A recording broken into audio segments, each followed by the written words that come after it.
తెలంగాణ రాష్ట్ర రాజకీయాల్లో ప్రకంపనలు సృష్టించిన ఫోన్ ట్యాపింగ్ విషయంలో కీలక పరిణామాలు చోటు చేసుకున్నాయి. అయితే రియల్ ఎస్టేట్ వ్యాపారి చక్రధర్‌ని వేధింపులకు గురి చేశారు మాజీ మంత్రి హరీష్ రావు పీఏ అని చెప్పి బయటకు తెలుస్తుంది. అయితే ఆయనతో సహా ముగ్గురు వ్యక్తుల్ని అరెస్ట్ చేశారు అంటున్నారు. మరిన్ని విషయాలు మా ప్రతినిధి ఆదిత్యతో మాట్లాడి తెలుసుకుందాం. మరి ఏం జరిగింది? అసలు ఎలా బయటకొచ్చింది అనేది. ఆదిత్య చెప్పండి. మాజీ మంత్రి హరీష్ రావు పీఏ అరెస్ట్ అయినట్టు మనకు వార్తలొస్తున్నాయి. ఎంతవరకు నిజము? ఆయనతో పాటు ఇంకా ముగ్గురు ఎవరు? ఓకే. హారిక మనకు తెలుసు తెలంగాణ రాష్ట్రంలో ఈ ఫోన్ ట్యాపింగ్ వ్యవహారం ఎంత సంచలనం క్రియేట్ చేసిందో మనందరికి తెలిసింది. కాంగ్రెస్ గవర్నమెంట్ ఏర్పడగానే ఈ ఫోన్ ట్యాపింగ్ వ్యవహారం బయటకు రావడం, బీఆర్ఎస్ నుంచి ముఖ్యంగా కేటీఆర్ గారి పేరు ప్రతి రోజు కూడా వార్తల్లో నిలవడం. వీళ్ళు వాళ్ళ ఫోన్లు ట్యాప్ చేసేసారు.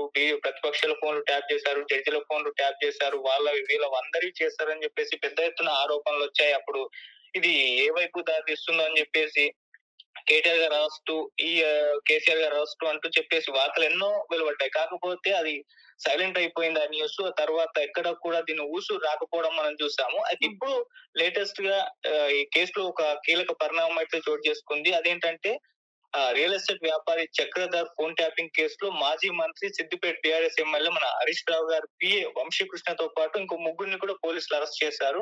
అంటే ఫోన్ ట్యాపింగ్ చేయడంతో పాటు బెదిరింపులకు పాల్పడిన ఆరోపణలతో వంశీకృష్ణతో పాటు సంతోష్ కుమార్, పరశురాములు అనే ఇద్దరు వ్యక్తులను కూడా అదుపులోకి తీసుకున్నారు.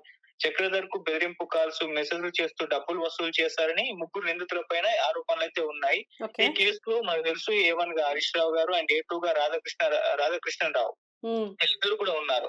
సిద్దిపేట జిల్లాలో చక్రధర్ గౌడ్ ఎలాంటి సామాజిక కార్యక్రమాల్లో పాల్గొనకుండా వంశీకృష్ణ, సంతోష్ కుమార్, పరశురాములు కలిసి ఓ రైతు గుర్తింపు కార్డులతో సిమ్ కార్డ్ కొనుగోలు చేసి బెదిరింపులకు గురి చేస్తున్నారని చెప్పేసి వీళ్ళపైన ఆరోపణలైతే వచ్చాయి. అంతేగాక గతంలో ఆరోగ్యశ్రీ శాఖలో పనిచేస్తూ అవినీతికి పాల్పడినట్లు కూడా హరీష్ రావు పీఏ వంశీకృష్ణపై ఆరోపణలైతే ఉన్నాయి. ఈ ఓకే. కేసులో కీలక నిందితుడిగా ఉన్నారు. ప్రజెంట్ ఆయనైతే ఆరోగ్య శాఖ మంత్రిగా హరీష్ రావు ఉన్నప్పుడు ఆయన పేషిలో వంశకృష్ణ అయితే పనిచేశారు. So okay. ఇప్పుడు ఇటువంటి కీలక పరిణామం అయితే ఈ ఫోన్ ట్యాపింగ్ వ్యవహారంలో చోటు చేసుకుంది. కానీ ఇది స్టార్టింగ్ లో అంటే కాంగ్రెస్ గవర్నమెంట్ ఫార్మ్ అయినప్పుడు ఈ ఫోన్ ట్యాపింగ్ వ్యవహారం ఎంత సంచలనంగా మారిందో అంత సంచలనమైన న్యూస్ అయితే ఇది కాదని అనుకోవచ్చు. ఎందుకంటే అప్పుడు మనం ఎందుకంటే చూసాం. మొన్నటి వరకు ఆదిత్య మొన్నటి వరకు కేటీఆర్‌ని టార్గెట్ చేస్తూ ఫోన్ ట్యాపింగ్ మీరు చేశారు అని చెప్పేసి అండ్ ఈవెన్ కేటీఆర్ కూడా దీనిపైన స్పందించారు. కానీ ఎప్పుడు హరీష్ రావు స్పందించలేదు. కానీ ఇప్పుడు ఈ వంశీకృష్ణ ఎవరైతే ఉన్నారో పీఏ ఈయన మీద ఈ ఎలిగేషన్ రావడం అండ్ హరీష్ రావు కూడా ఇన్వాల్వ్‌మెంట్ ఉంది అంటారా?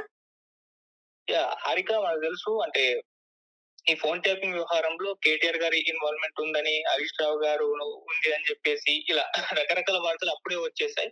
కాకపోతే ఆ స్థాయి వ్యక్తుల్ని ఈ కేసులో అరెస్ట్ చేయడం మనం చూడలేదు. జస్ట్ ఆరోపణలైతే వాళ్ళ మీద వచ్చేసాయి. కాకపోతే ఇప్పుడు మనం కింది స్థాయి వ్యక్తులు మాత్రమే వీళ్ళకి సంబంధించిన పీఏలు లేకుంటే వీళ్ళు ఎవరైతే ఫోన్ ట్యాపింగ్ వీళ్ళు చేయమని చెప్పారో ఆ చేసిన వ్యక్తుల్ని అరెస్ట్ చేశారు గానీ ఈ స్థాయి వీళ్ళ వరకైతే వెళ్ళలేదు. మరి ఇది ఆరోపణలుగానే ఉన్నాయి గానీ వాళ్ళు నిజంగా చేశారన్న వాస్తవాలైతే మన దగ్గర లేవు. ఎటువంటి ప్రూఫ్స్ కూడా దానికి సంబంధించి లేవు. జస్ట్ అమెరికా వెళ్ళిపోయారు వాళ్ళు ఎవరైతే ఫోన్ ట్యాపింగ్ చేశారో వాళ్ళిద్దరిని కూడా ఇండియాకి తీసుకొచ్చే ప్రయత్నాలైతే కాంగ్రెస్ గవర్నమెంట్ చేసిందని వార్తలొచ్చాయి గానీ వాళ్ళైతే రాలేదు. ఇప్పుడు జస్ట్ ఒక పీఏ మాత్రమే అరెస్ట్ అవ్వడం చూస్తున్నాం. అది ఫోన్ ట్యాపింగ్ వ్యవహారం అని అంటున్నారు. కాకపోతే హరీష్ రావు గారి ఇన్వాల్వ్‌మెంట్ ఏ విధంగా ఉంది, కేటీఆర్ గారి ఇన్వాల్వ్‌మెంట్ ఎంతుంది అనేది అది మొదటి నుంచి కూడా వార్తలొస్తున్నప్పటికి ఇప్పటి వరకు తేలలేదు. వాళ్ళ అరెస్ట్‌లేమీ జరగలేదు. వాళ్ళ పైన ఆరోపణలు మాత్రమే వచ్చాయి. మరి చూడాలి ఇది సైలెంట్ అయిపోతుందా? లేకుంటే ఈ విధంగానే ఒకసారి ఏదో టీ కప్‌లో తుఫాన్ అన్నట్టుగా ఒకసారి అలా లేచి ఒకసారి అలా ఎళ్ళిపోతూ ఉంటుందో మరి ఏం జరుగుతుందో అయితే చూడాలి. పీఏ అరెస్ట్ అయితే జస్ట్ ఒక నార్మల్ న్యూస్ లాగానే చూస్తున్నారు జనాలు. అంటే పెద్ద సంచలనం క్రియేట్ చేసిన న్యూస్ అయితే ఇప్పుడైతే కాదనుకోవచ్చు. ఎందుకంటే స్టార్టింగ్ లో ఉన్న హైప్ చూసి. Okay. Okay Aditya. Thank you. Thank you Harika. So చూసారు గదా! అంటే టీ కప్పులో తుఫాన్‌లాగా ఉండిపోతుందా? లేకపోతే ఇదేమైనా సంచలనంగా మారే అవకాశం ఏమైనా ఉందా అంటే ఖచ్చితంగా ఉంది, లేదు అనే మిక్స్‌డ్ ఒపీనియన్ అయితే వస్తుంది. ఎందుకు అనంటే మొన్నటి వరకు అంటే కాంగ్రెస్ ఎప్పుడైతే ప్రభుత్వాన్ని ఏర్పాటు చేసిందో వెంటనే మనకి కాళేశ్వరంలో స్కామ్ అని జెప్పేసి అన్నారు. వేల కోట్లు, లక్షల కోట్లు స్కామ్ జరిగింది అని అన్నారు కాంగ్రెస్ నేతలు.